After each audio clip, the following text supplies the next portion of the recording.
You're watching Venture Forward, a video series about vehicle-supported adventure, backcountry exploration, and full-time mobile living. Join us as we discover scenic and interesting places both on and off the beaten path.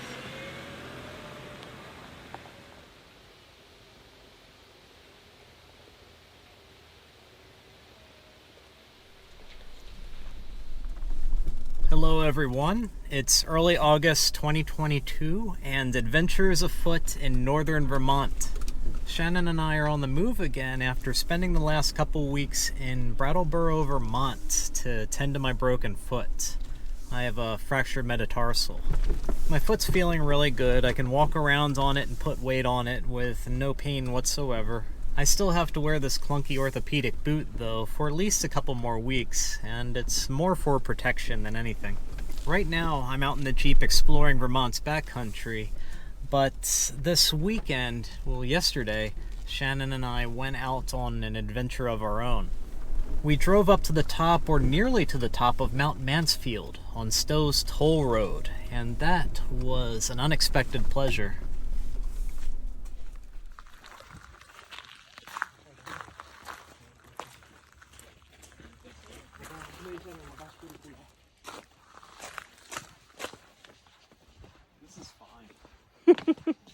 Yeah.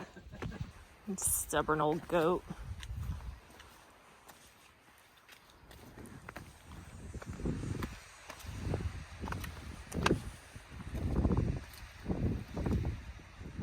So do we go up to that and maybe turn around? I think so. Do you feel comfortable doing that? It's not that far. No, but do you feel comfortable? How are you doing? You know you have to come all the way back down too. No, but it's worth it. Okay. Not quite to the top of Mount Mansfield. This will do it.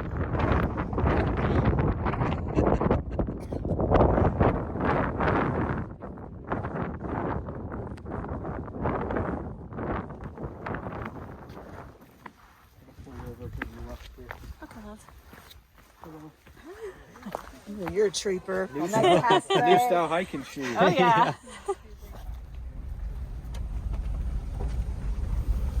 Did you enjoy your little boot-full adventure? Very much so. My mom just texted us, adventure is a boot.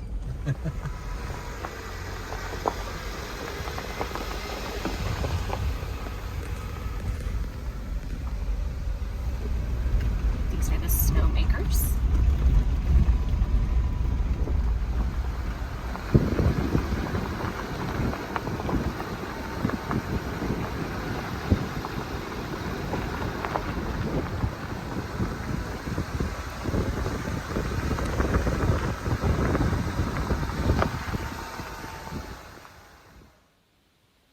Maple syrup farms are a very common thing to see when touring Vermont's backroads. Plastic tubes are strung throughout the woods to drain the trees of their delicious, sugary essence. This is your typical Vermont town highway. It's an ancient road that travels between property boundaries, and it's usually flanked by these old stone walls. Long ago, I imagine that these were well-traveled arteries used by farmers to travel from one farm to another or to head into town. And as you can see, these are sometimes very primitive tracks that are actual town highways.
trail so far has been a walk in the park, and then I got to this step. And I know that I can get down it, but I'm not sure the Jeep has the clearance for it, so it might not be graceful. When I encounter more difficult terrain like that, before I decide whether or not I'm going to tackle it, I walk ahead to see what else I might be getting into down the trail. And then I found this. This road has clearly evolved into a recreational four-wheel drive route, and I know it's within the Jeep's ability, but there is no margin for error.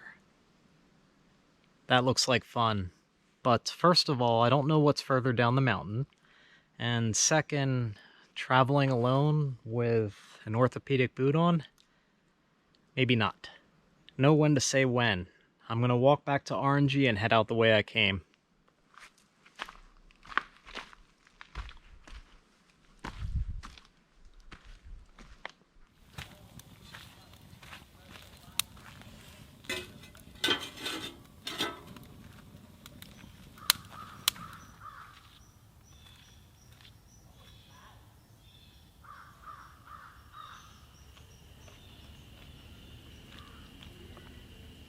I was going to stop at the grocery store this morning for supplies, but then I saw that we had leftovers from the weekend, so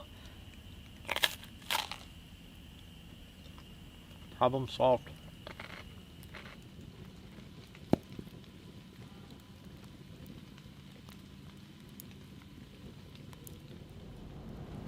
I spent the better part of the day driving around northern Vermont, keeping an eye open for a decent dispersed campsite or a boondocking spot. I was considering just pulling to the side of the road in the back of the woods and popping my camper there, since it was highly unlikely that anyone would drive by. But when you're not familiar with an area, you sleep a lot better when you camp somewhere that you know is a designated site. So I came to Lake Carmi State Park and Campground in northern Vermont. And it's far north. Canada is literally 6 miles away. So I just pulled in on a whim and asked if they had any vacancies, and sure enough they had a bunch. I got this spot, this site number 45, which is a tent site. It has a fire ring, a picnic table. I think it was $21 a night, and it's a Monday night in early August, so that's a great deal for a good night's sleep and some peace of mind. It's a really lovely campground. The lake is 1,375 acres, and there are 140 campsites, 35 lean-tos, a beach picnic area, and it's very clean and well kept. I'm definitely going to put a pin in this place for future stays.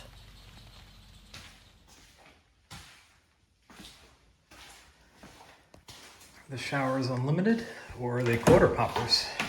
Oh, quarter poppers. Every now and then there's a state park campground with unlimited showers, and that's a huge win. Nevertheless, this is still a beautiful place to stay.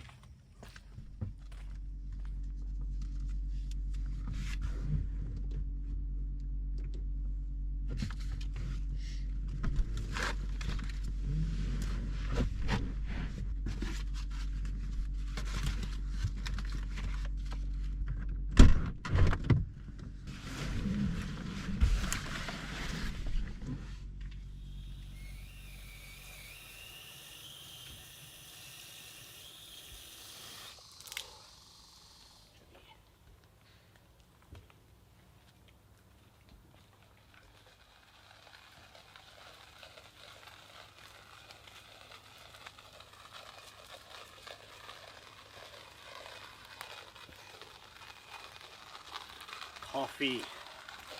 This is my favorite part of the day. Coffee.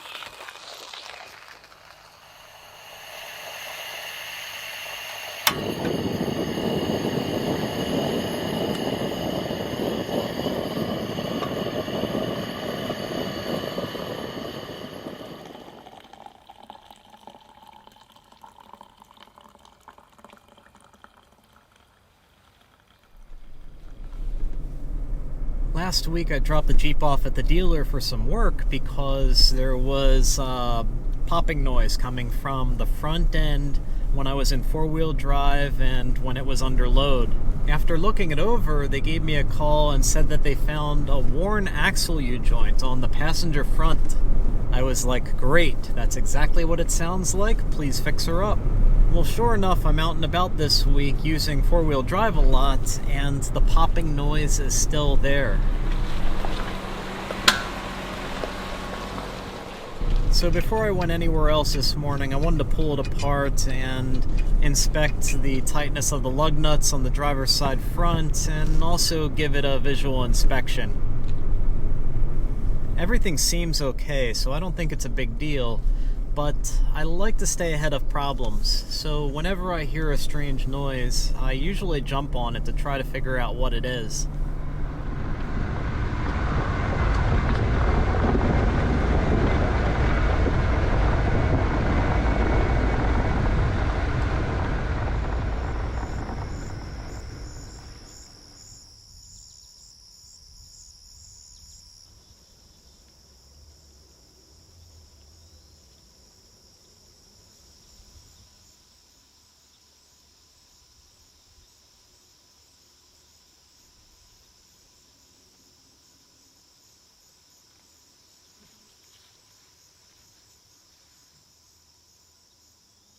To responsibly explore Vermont's backroads, you'll need 3 essential tools. And the first one is GAIA GPS for your tablet or your phone. In this case, GAIA GPS is not your primary reference. It's just a tool to use to double check that the route you're on or the route you're interested in is not on private land. GAIA GPS has a very handy map layer that shows all private land parcels around you and their boundaries. But in the case of Vermont, if you're looking at a primitive road on the town highway map and you see on GAIA GPS there is a property boundary on either side of that track, then you know you're on the correct route and you're not crossing private property. The second tool, which in the case of Vermont is the most important, is the Avenza Maps app for iOS and Android. I'm going to oversimplify this and say that Avenza Maps is a viewer for PDF files. But PDF files are sometimes geo-encoded by their creator. That means someone draws up a map, whether it's for a campground, an OHV area, Vermont's backroads, and saves it in a PDF format that's geo-encoded. You can now view this file in Avenza Maps, and Avenza will show you your position on the PDF map. Vermont just happens to have an online repository of all these town highways all throughout the state on their VTrans website. You download these PDF maps by town and then load them up in Avenza Maps on your device, and voila, you have all the information you could ever need to navigate the state of Vermont. There are different ways to get the PDF maps on your device, and that's going to vary based on which platform you use. But on my Apple laptop, I download directly from the website, and then I save the PDF file on iCloud, which is Apple's proprietary file storage solution, but I believe Dropbox also works. And then built into the Avenza Maps app is the functionality to load the PDF file directly from Dropbox or iCloud. So you have to be online to retrieve the data, but once the data is on your GPS-enabled device, you don't need to be connected anymore. The third and the most essential tool for exploring Vermont's backroads is respect for the community and for the land. A lot of the primitive routes in Vermont are on the map, but they're all but forgotten. If the ancient town highway looks like it doubles as someone's private driveway, have respect for the landowner and consider it closed. Also, a lot of the routes haven't been traveled in decades and are being reclaimed by nature. Regardless of what the map says, town highway or not, if it looks like it's being reclaimed by nature, then that route is now sensitive and should be considered closed. Only drive down Vermont backroads that have well-defined boundaries and look like they see regular seasonal traffic at the very least.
This waterhole gave me pause. My bumper went in deeper than I expected, so I backed out to give it another look. It was only a short distance to the other side, and the perimeter of the hole was rocky, so I decided it was safe to go for it.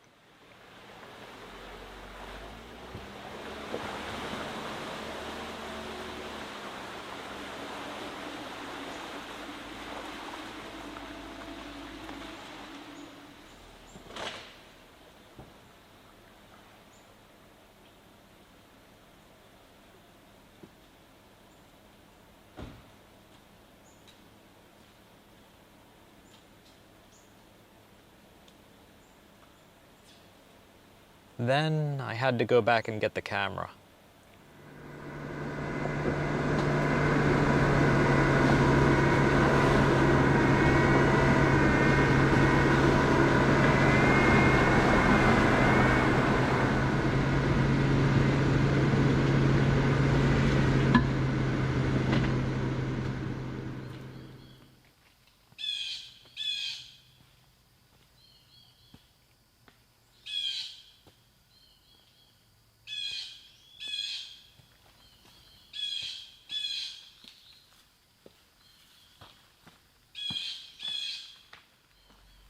It happened again. At first I was like, all right, this road is perfect. It's beautiful, it's primitive. And then I got a couple miles in and it totally turns to a recreational track.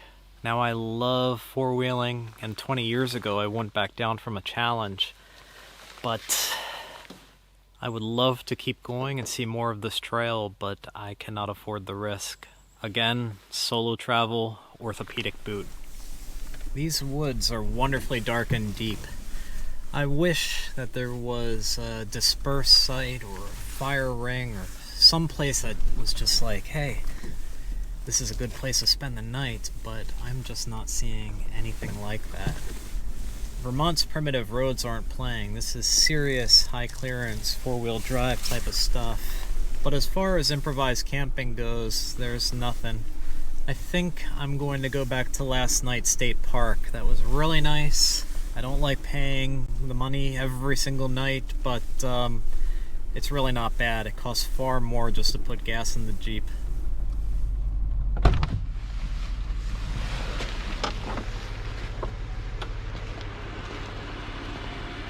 It's a little disconcerting. I only went 30 minutes down the trail, and on my way back, there's already deadfall. It's hard to do this and record at the same time.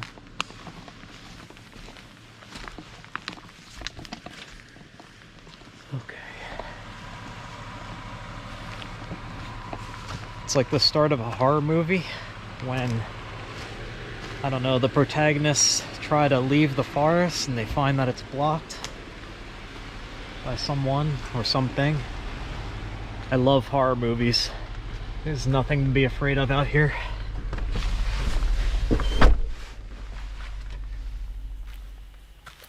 Safe and sound back in good old campsite 45. I'm famished, so I'm gonna make something to eat.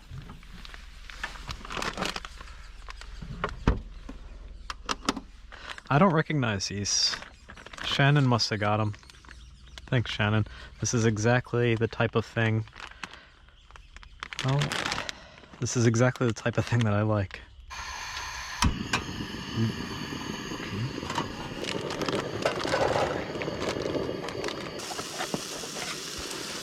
Alright, more leftovers. Gonna burn my cheese, man.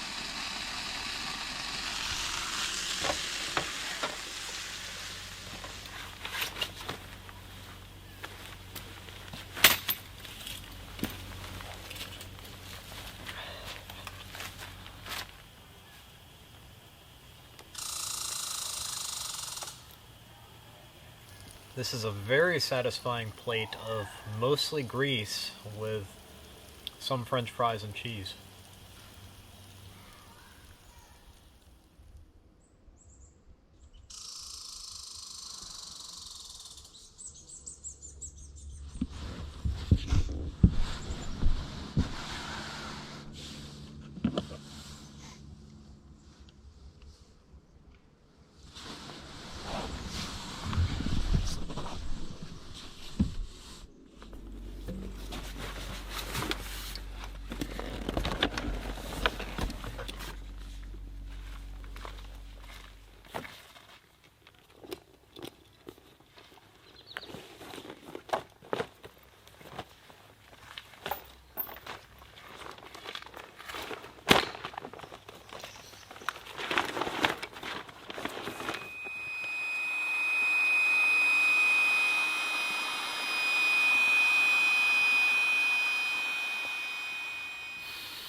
Vermont. Lake Carmi State Park in northern Vermont. I couldn't very well stay at this campground without putting my boat in, and it has been quite some time since I've used the boat. It's been stored in the Jeep for all these months, and the Jeep's been up in Oregon, so this was the first real opportunity I had to use the pack raft again. This is great. So not a lot of opportunities for dispersed camping in northern Vermont, but the state park campground, the tent sites are very affordable. You can go out exploring during the day and come back at night and make something for dinner over the campfire and get a good night's sleep. Green Mountain National Forest occupies a large part of western Vermont, and there you'll find a lot of forest roads to explore and also pockets of dispersed camping. In fact, on our way up to northern Vermont, we stopped in the National Forest for a night of boondocking in the van and the Jeep.